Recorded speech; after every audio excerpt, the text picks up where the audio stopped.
Pumpkin, pecans, cranberries, all those yummy fall flavors rolled into one energy-packed snack. Jessica Crozier stopped by the Price Chopper kitchen to show us how to make pumpkin pecan granola.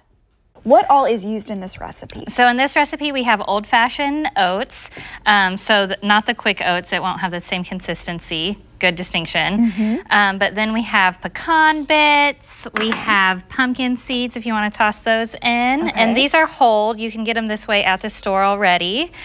And then dried cranberries, and then we have some cinnamon and also pumpkin pie spice. Okay, so we're dumping this all in here. I'm probably gonna mix it up. I did want to touch on the pumpkin pie seeds because a lot of folks cutting up those pumpkins right now. Can you use those jack-o'-lantern seeds? You can absolutely use the seeds from carving pumpkins.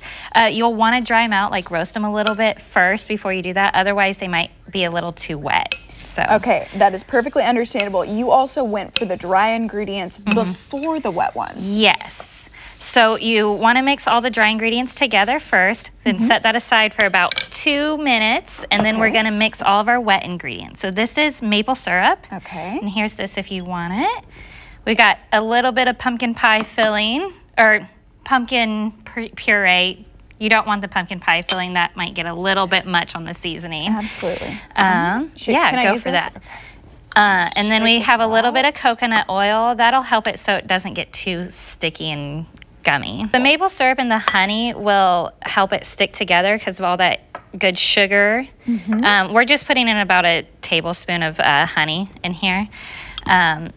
And then you want it to be wet enough so that it sticks together. So that's why we're adding in some of the oil and the pumpkin puree.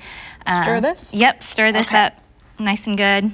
The oil takes a little bit of mushing just because it's a little, you could probably warm it up. We're letting you do the elbow grease on that one. So once you get it mixed well together, then we're gonna add it into the dry.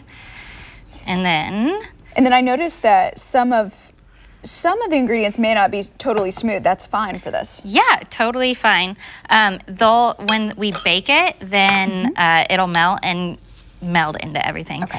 So the reason we mix all the wet ingredients together before mixing it into the dry is because otherwise you might have spots that are all maple syrup and all honey, and some spots that are just pumpkin.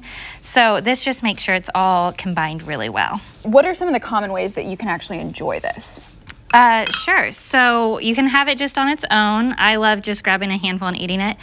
You can serve it over yogurt. That's a good breakfast. And then also, if you add in a little bit extra pumpkin or honey, then you can smush it and form it into bars. So you'll just roll it out and like make sure it's real compact and then bake it and then cut it up into bars. Okay. Well, is it time to roll it out there?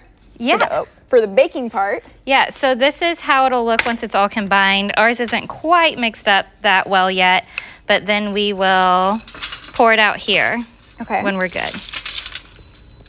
And then, so imagine this is all mixed up really well, and then you just put it out onto the tray. 325 for 25 to 30 minutes, and you'll want to stir it a couple times while you're doing it so that it roasts evenly. And then afterwards, if you want to make the bars, you can cut those up and have a great snack, or of course, enjoy it on its own.